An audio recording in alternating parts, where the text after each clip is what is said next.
Le rôle d'une vie. Quand l'actrice australienne de 32 ans s'est présentée au casting de The Crown, en vue de la saison 2, elle espérait décrocher un personnage secondaire. Rien de plus. Elle n'imaginait absolument pas que, quelques années plus tard, le créateur Peter Morgan reviendrait vers elle pour lui demander de jouer Diana. Mais les planètes se sont bel et bien alignées, et sa bonne étoile a fini par briller. Depuis, les compliments se multiplient, sa performance et sa ressemblance avec la princesse de Galles ont subjugué les plus réfractaires, parmi lesquels Andrew Morton, le célèbre biographe. Je tremblais presque en regardant l'épisode 2. C'était comme voir un fantôme, comme être dans la même pièce que Diana il y a des années. Je ne suis pas facilement impressionnable mais là, j'ai été sincèrement choqué, a-t-il confié à Madame Figaro. Et le tournage de la saison 6, qui abordera son tragique accident à Paris, a déjà débuté avec son lot de polémiques. Selon le Sun, l'actrice aurait été filmée morte dans un cercueil ouvert. Toujours d'après cette même source, les téléspectateurs verront un prêtre français administrer les derniers sacrements à Diana après son décès. Le tabloïd rapporte également qu'une scène devrait montrer le prince Charles, campé par Dominique West, découvrant le corps inanimé de Lady Di et fondant en larmes, suivi par les deux sœurs de la défunte princesse se recueillant autour du cercueil ouvert. En attendant de démêler le vrai du faux, rencontre avec un phénomène de taille. 1,90 m sous la toise tout de même. Gala, qu'avez-vous ressenti quand on vous a proposé finalement le rôle de la princesse Diana? Elisabeth Debicki, une énorme pression et une grande responsabilité. Je voulais absolument lui rendre justice.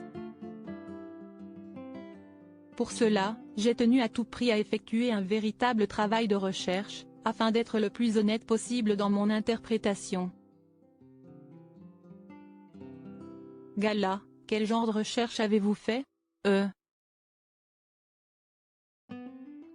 Dans le département des archives pour la série, nous avons une dame incroyable qui se prénomme Annie. Lors d'une réunion sur Zoom, elle m'a dit, « Que voulez-vous exactement ?» Je lui ai répondu, « Je ne sais pas. Donnez-moi tout. » J'ai vite regretté car ce fut un travail colossal d'étudier tous ces documents.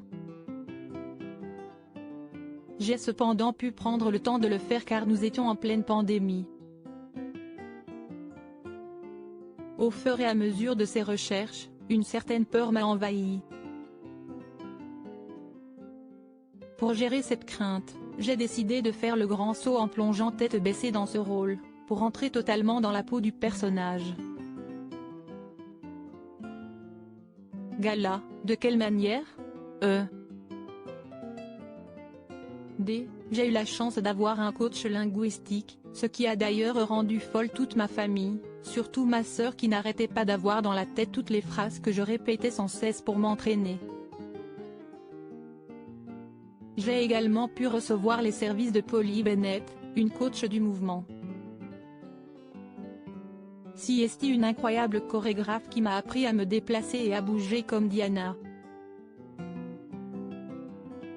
C'était la première fois que j'expérimentais les services d'un tel coach. J'ai appris à avoir son inclinaison de la tête, sa façon de marcher. Gala, avez-vous des points communs avec elle, dans la vraie vie? Oui, au niveau de ses doutes et de ses insécurités. Au fil du temps, j'avais l'impression d'être totalement envoûtée par elle. Comme elle, j'ai souvent ressenti ce sentiment de vulnérabilité, tout en voulant faire preuve de courage et d'honnêteté dans tout ce que je fais.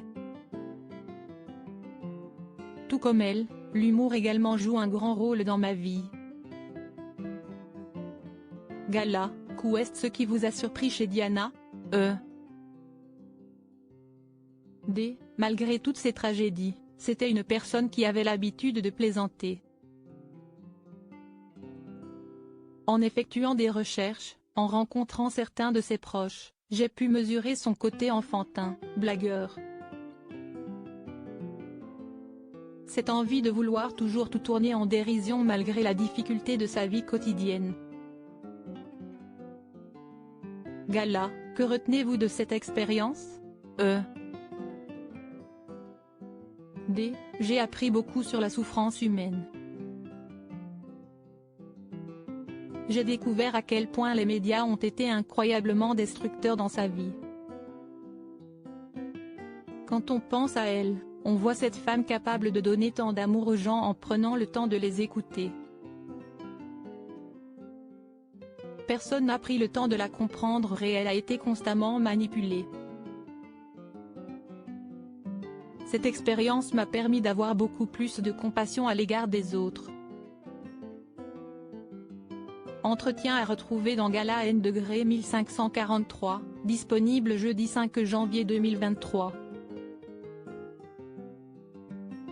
Crédit photo, Bakegrid UK.